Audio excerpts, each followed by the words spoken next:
মোৰ নাম মোহাম্মদ নুৰুল হুছেইন, গাঁও ৰাজাপুখুৰী। বিষয় আমাৰ এই ৰাস্তা সম্পৰ্কে। ৰাস্তাটো পূব মঙলদৈ ব্লকৰ আণ্ডাৰৰ ৰাস্তা, আমাৰ ৰাজাপুখুৰী গাঁৱৰ। আমি শুনামতে 800 কিলোমিটাৰ নে কিমান মিটাৰ আছিল আৰু ৰাস্তাটো।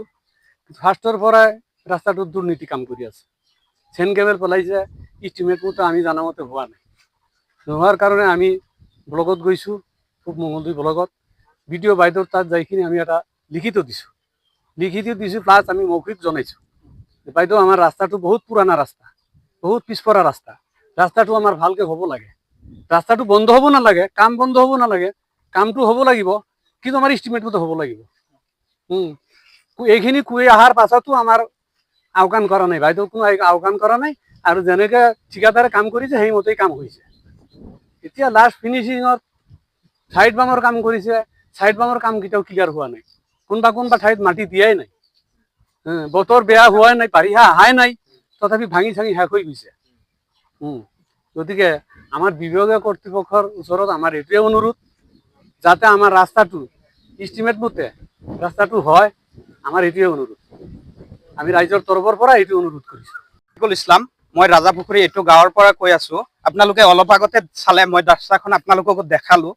মানে আমাৰ ধোলা ব্লকৰ এই ভিডিঅ'খন কেনেকৈ যে বিল পাছ কৰি আছে মই নাজানো। ইমান কমপ্লেইন কৰাৰ পিছতো আমালোকে কমপ্লেইন কৰি আছোঁ, লিখিতও দি আছোঁ, তথাপি বিল পাছ কৰি আছে। এতিয়া আপোনালোকে চাব পাৰিছে, ছাইড বাম ৰাস্তাটো মেডেল পৰাই নাই, তলত যেনেকুৱা কৰিছে, ওপৰত এনেকুৱা কাম কৰিছে।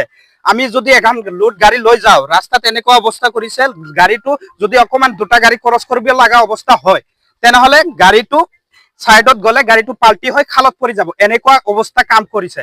গতিকে ৰাইজৰ ক্ষতি হ'ব। গতিকে মই অনুৰোধ কৰিছোঁ, বিভাগসকলক অনুৰোধ কৰিছোঁ, গতিকে আপোনালোকে অতি সোনকালে এইটো তদন্ত কৰি পেলাই আমাৰ ৰাস্তাটো অতি সোনকালে ঠিক কৰিবৰ কাৰণে মই আহ্বান জনাইছোঁ। মই হাত জোৰ কৰি অনুৰোধ কৰি কৈছোঁ, আপোনালোকে প্লিজ আমাক সহায় কৰক।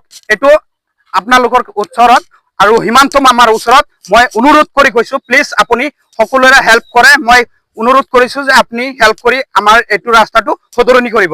এইখিনি